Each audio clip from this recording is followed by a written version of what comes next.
Assalamualaikum warahmatullahi wabarakatuh. Perkenalkan, nama saya Udila Karisa Chandra dari kelas PBS 2F dengan NIM 215231226. Pada kesempatan kali ini saya akan menceritakan tentang Perjanjian Giyanti. Perjanjian Giyanti adalah perjanjian antara VOC dan Kerajaan Mataram yang ditandatangani pada 13 Februari 1755. Perjanjian Giyanti dikenal juga dengan siasat VOC memecah belah Kerajaan Mataram. Perjanjian Giyanti dianggap menguntungkan Belanda di tanah Jawa karena Kerajaan Mataram terpecah menjadi Kesunanan Surakarta Hadiningrat dan Kesultanan Yogyakarta Hadiningrat. Sejarah Perjanjian Giyanti bermula dari konflik yang terjadi di Kerajaan Mataram. Konflik berasal dari pertikaian tiga calon pewaris, yaitu Pangeran Pakubuwono II, Pangeran Pakubumi dan Raden Mas Said atau Pangeran Sambernyawa. Dalam silsilahnya, Pangeran Pakubuwono dan Mangkubumi adalah anak dari Amangrud IV, penguasa Mataram pada tahun 1719 sampai 1726, sedangkan Raden Mas Said merupakan cucu dari Amangrud IV. Saat itu, VOC mengatakan Pangeran Pakubuwono II sebagai raja. Pengangkatan ini menimbulkan kecemburuan Pangeran Mangkubumi dan Raden Mas Said. VOC juga memaksa Pangeran Pakubuwono II untuk memberikan mandat penunjukan raja dan peninggi kerajaan harus dengan persetujuan Belanda. Raden Mas Said dan Pangeran Mangkubumi memberikan perlawanan kepada VOC dan Pakubuwono II sebagai bentuk proses. Serangan itu membuat Pakubumi II meninggal dunia.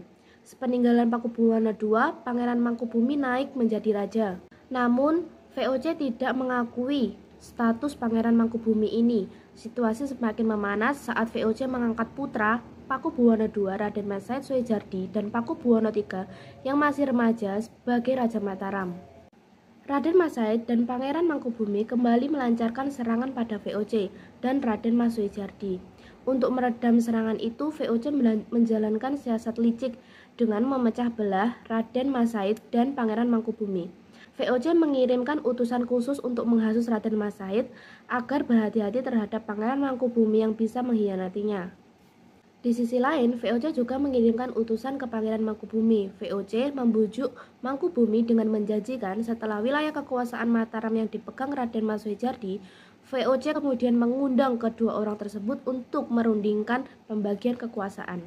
Perundingan terjadi pada tanggal 22 sampai 23 September 1754 membahas pembagian wilayah kekuasaan Mataram, gelar yang akan digunakan, kerjasama VOC dengan Kesultanan, dan sebagainya.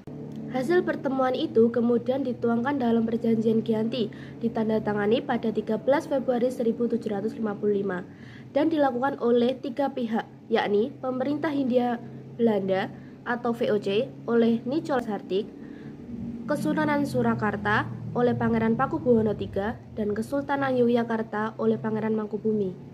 Isi dari Perjanjian Giyanti tersebut diantaranya: yang pertama, Pangeran Mangkubumi diangkat sebagai Sultan Hamengkubuwono dengan separuh kekuasaan Kerajaan Mataram.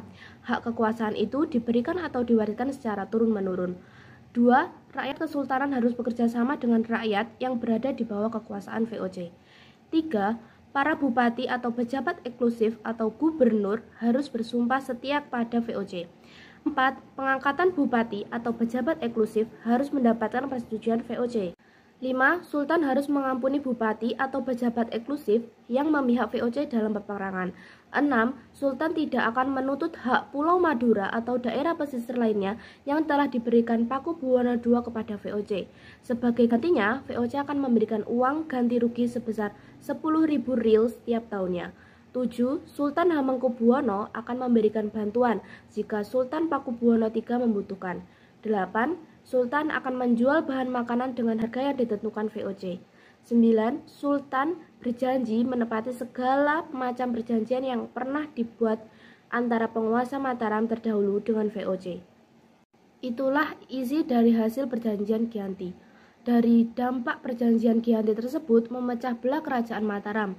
Kerajaan Mataram terbelah menjadi dua, yakni Kesultanan Yogyakarta Hadiningrat dan Kesunanan Surakarta Hadiningrat. Mimpi Kerajaan Mataram yang ingin menyatukan seluruh kerajaan di tanah Jawa pun tak terwujud karena penjajah.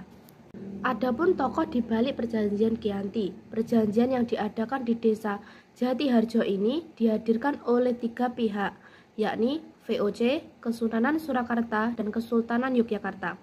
Pada tokoh itu adalah yang pertama VOC.